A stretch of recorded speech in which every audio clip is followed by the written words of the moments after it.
Hey guys, it's time for chapter 5 of the 0 Degree Zombie Zone. Last time we left Bakari in a very awkward situation. See, Keisha pushed him, and when he was falling, he grabbed onto her, and then suddenly everybody's on the ground. Keisha, Bakari, Wardell, and Tariq. And here's the thing. This awkward situation makes Keisha's ring, Xenon's ring, fly off. So Bakari manages to grab that without anyone noticing. But he also manages to accidentally lose his grandfather's marble. And without that, how is he going to have the power, the strength, and the courage to accomplish this huge feat to prevent this ice zombie apocalypse? Let's find out in chapter 5. A little undead appetizer. Hey, you gonna eat that? I glance up from playing with my cold fish sticks. Wardell's already got 3 crammed into his mouth and 2 more clutched in one hand, but he's still eyeing mine. Nah, go for it. I push the lunch tray toward him. Sweet, thanks. He immediately grabs up the rest of my food. Fine by me. I'm not feeling real hungry anyway. I nibble what I could, but between the hall monitor thing, the zombie and ring thing, and now the marble thing, most of my appetite is shot.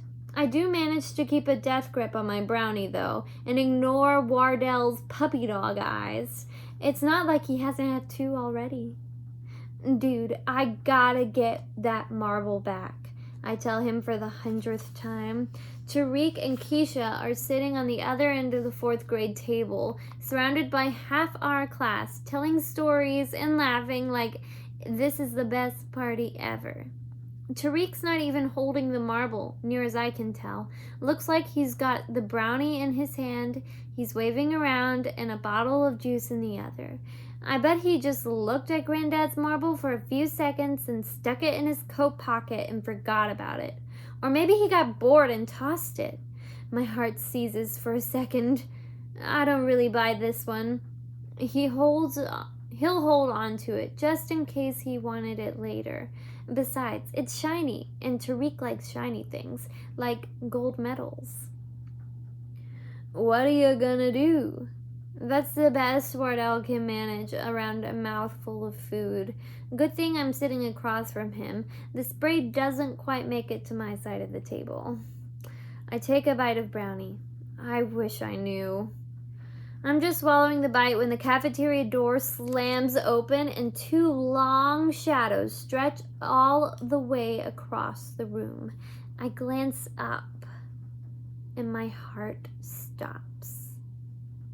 The 2 standing in the doorway are definitely not elementary school students. Not unless we've got a new exchange program for giants that nobody told me about. Check out this picture.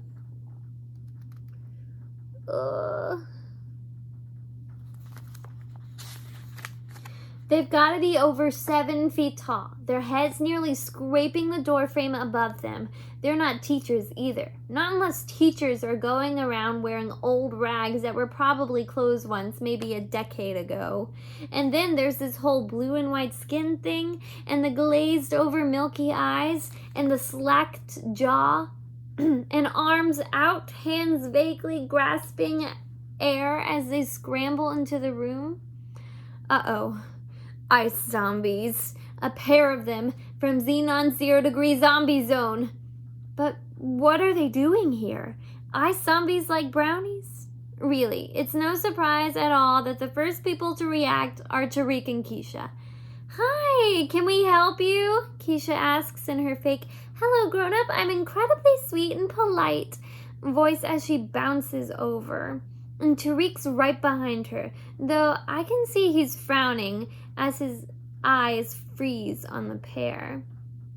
The ice zombies look down at them. Not a lot of people in this school can look down on Tariq like that. And I have to admit, I sort of enjoy it. And the one on the left opens his mouth. His teeth, amazingly, are perfect and sparkle like, well, ice. He groans and takes a single lurching step towards Keisha. She backs up. Sir? She tries again. Are you all right? Do you need some help? Are you feeling sick? Do you want to sit down? She elbows her cousin, who finally says something. Yo, man, you want some juice or something? Thank you, Tariq. That was very deep. Gah! The one on the right replies, and stumbles toward Tariq, who backsteps fast. I think he shivers a little too, but I can't be sure from here. Maybe we should get the school nurse, Keisha offers. The zombie on the left reaches for her, but she sidesteps easily. You really don't look good. Rah! He replies, trying for her again. I think all her politeness has turned him off. He opens his mouth wide, his teeth gleaming, and then he lunges, trying to bite down on her shoulder or arm. Hey! All the fake politeness vanishes like she threw a switch. I still don't know how she does that. What was that? Salmon breath? She snaps instead. Ah, the real Keisha has returned. You just try to take a bite out of me? I don't think so. The other one goes for Tariq, who easily evades the ice zombie's clumsy attempts. What's up with that? I hear him mutter. Dude's like ice and bitey. I don't want to get involved. Let Keisha and Tariq handle it. It's their school. But somehow I find myself clambering to my feet anyway. You shouldn't be here, I shout as I hurry toward the ice zombies. Yes, a part of my brain is screaming at me and wondering what the heck I'm doing. There's a pair of ice zombies in my school, right in the cafeteria, and I'm walking toward them. What's wrong with this picture? But I keep going anyway, stopping when I'm only a few feet away, just out of their range. I hope. You don't belong here, I tell them. This place isn't for you. Then I lean in a little. Look, I've got the ring, I say quietly. Go back and tell Xenon I've got it. I can bring it to him as soon as we're done with lunch, okay? I don't bring it out and wave it in their faces. That just seems really lame. The kind of dumb stuff people do all the time in movies. But they should be able to figure out what I mean, right? Except the way they're still looking at me, I'm not sure they figured out much past dinner and maybe lunch and snack. Grrr, the guy on the left snarls and swings for me. He misses by a mile, bumping into one of the recycling bins instead. It goes flying, empty cans and water bottles and yogurt containers spilling out all over the floor. Guess they're not too worried about saving the planet where they're from. Yeah, the one on the right adds and grabs the nearest table. Kids scatter, pulling their legs and backpacks clear just before he flips the long table, seats and all. And that's what sets off the panic. There's fourth graders running everywhere, shouting and screaming. Only problem is, there's only 3 ways out of the cafeteria. First, there's a sliding wall that blocks us off from the sections for other grades. It's locked down tight. Has been ever since a couple of kids took over the controls in their section a few years back and made the wall shimmy back and forth a dozen or so times, exciting everyone on both sides. Then there's the door to the kitchens, which you can't open from our side without a key. The lunch ladies don't want us trying to sneak in and steal food, I guess. And then there's the door back out into the hall. The same one the ice zombies are still blocking, more or less. Nobody's going anywhere. Look, I don't know who you think you are, Keisha shouts, but somebody messes with Keisha Marie Owens like this and gets away with it? No. You move your full self out of my way right now. For once, though, Keisha's met her match. The ice zombies are apparently immune to her particular brand of scary charm, and her threat doesn't budge them 1 inch. Then she makes the mistake of kicking one in the shin. Ow! She cries, hopping on her other foot while trying to massage the one she kicked him with. What are you made of? Stone? Broke my darn foot, you freak!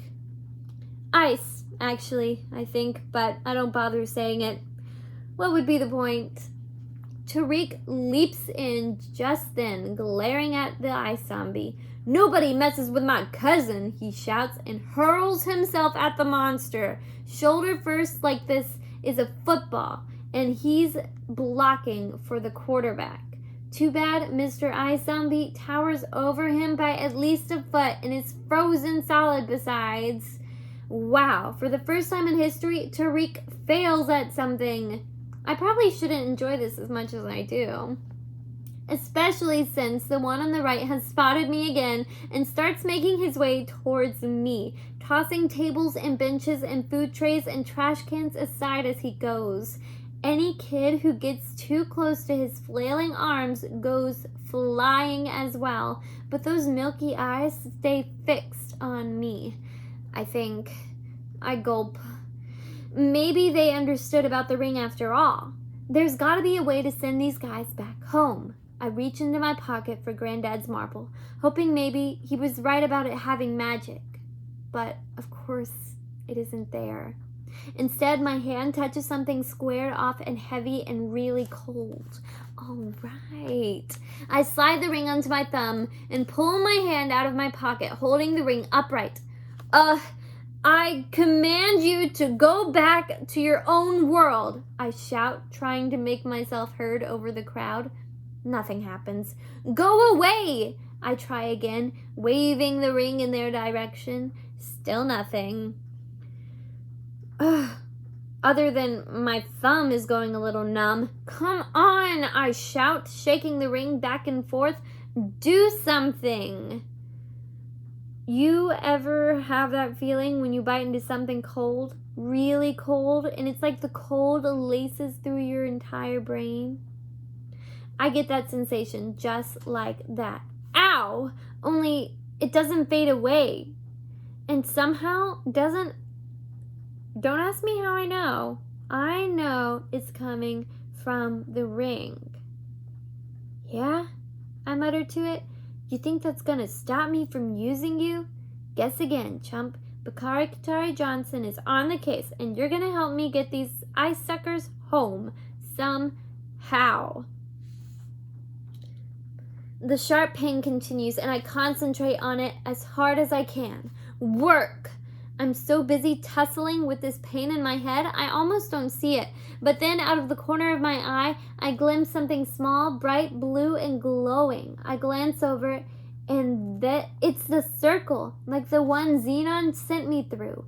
Yes, it's only about the size of a hamster wheel. That's just not going to do the trick. Grow, I tell it through clenched teeth. The pain isn't going away, but I focus on it, using it to keep me on task. I got the ring gripped tight in one hand, and I keep the pressure on mentally as much as I can. Too bad I'm more of a relaxed kind of guy. Mental pressure isn't really my strong suit. Still, I don't give up, and slowly the disc grows a little bigger. Now it's about the size of a soccer ball. You will do what I tell you, I whispered to the ring. I'm squeezing it so hard it's digging into my skin, and there's dull flashes of pain radiating up from the spot in time with the sharp needle stabbing into my head. But I tell myself to stay strong and flash right back at it. Now the hole's like a hula hoop. Almost there.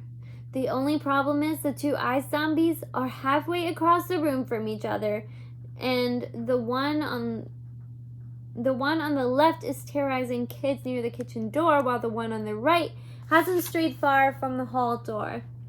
They're keeping us boxed in and making it impossible for me to do anything to both of them at once. It doesn't look like anybody's actually been bitten yet. Maybe they're not big on the taste of fourth graders. Maybe they're not quite ripe.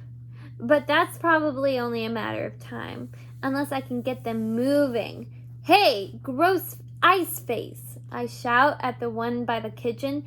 You always look like this, or did somebody break a whole mess of ugly ice sticks over your head? He turns slowly, those filmy eyes sweeping around until they finally land on me. Yeah, that's right, I tell him. I'm talking to you. I don't see anybody else here who looks like a frozen road accident. Oh, he bares his teeth at me. Not a pretty sight. No matter how sparkly they are, and starts staggering towards me in my direction. One down. The pain makes me glance over at the disc again, and it's now taller than I am. Sweet. Time for number 2. Yo, Ice Queen, I called to the one by the hall door. Yeah, you. I guess he's the ugly one, so you must be the stupid one, right? Do you even know what that means? Or is what that little brain you once had completely frozen over? Now it's his turn to scowl at me and lumber after me as I move towards the center of the room and closer to that glowing disc that I can feel still throbbing in my head and hand. Perfect. I try not to think about what an incredibly bad idea this is. That would be the best. That's the best you two can do? I ask, instead directing my words at both of them with my best Keisha impression. Really? I've got popsicles at home scarier than you two. They speed up a little. Not a lot, but probably as much as they can. I just hope it's fast enough because I don't know how long I can hold this disc open. Oh, please, I shout when they're each maybe 4 feet from me, my head splitting, but the disc is as tall as they are now, and twice as wide. And I'm standing right beside it. I'm right here, I tell both ice zombies. Come and get me. Can you even get that right? That does the trick. They both growl like hungry dogs and break into clumsy runs, arms out, mouths open, moaning and gurgling, and I step out of the way just in time for both of them to crash into the disc from opposite sides. But instead of colliding in the middle, they both charge through it and vanish. The second they're gone, I stop thinking about the stabbing cold, letting go with a shudder. The disc disappears as well, winking out of existence and leaving only empty air and a throbbing in my head and my hand. I glance down at the ring, heavy and cold on my thumb. Wow. So Bakari just defeated 2 ice zombies. That's pretty cool. Let's see what happens next time in chapter 6 tomorrow. Bye.